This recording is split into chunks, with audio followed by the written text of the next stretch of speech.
बच्चों, अकबर और बीरबल की कई कहानियाँ प्रसिद्ध हैं। ये कहानियाँ सभी के दिल में अपनी छाप छोड़ने के साथ साथ अच्छी शिक्षा देने का भी काम करती है। उनमें से एक है चोर की दाढ़ी में तिनका। एक बार की बात है, बादशाह अकबर की सबसे प्यारी अंगूठी अचानक गुम हो गई थी। बहुत ढूंढने पर भी वे नहीं मिली। इस कारण बादशाह अकबर चिंतित हो जाते हैं और इस बात का जिक्र बीरबल से करते हैं कि इस पर बीरबल महाराज अकबर से पूछते हैं, महाराज आपने अंगूठी कब उतारी थी और उसे कहाँ रखा था?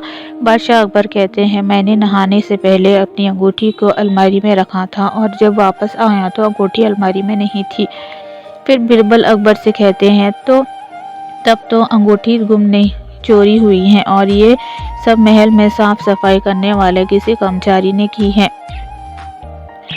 ये सुनकर बादशाह ने सभी सेवकों को हाजिर होने को कहा। उनके कमरे में साफ सफाई करने के लिए कुछ 5 कर्मचारी तैनात थे और पांचों हाजिर हो गए।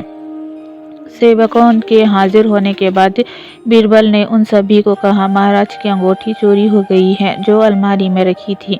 अगर आप में से किसी ने उठाई है तो बता दे, वरना मुझे अलमारी से ही पूछना पड़ेगा।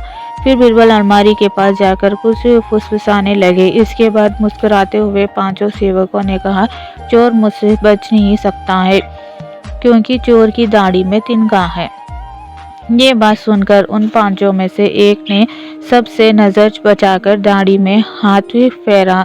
जैसे ही वे तिनका निकलने की कोशिश कर रहे हो, इसी बीच बीरबल की नज़र उस पर पड़ गई और सिपाहियों को तुरंत चोर को गिरफ्तार करने का आदेश दिया। जब बादशाह अकबर ने उससे सख्ती से पूछा तो उसने अपना गुनाह कबूल कर लिया और बादशाह की अंगूठी वापस कर दी। बादशाह अकबर अपनी अंगूठी पाकर बेहद प्रसन्न हुए। इस कहानी से ये सीख मिलती है कि ताकत की जगह दिमाग का इस्तेमाल करने से हर समस्या का हल मिल सकता है।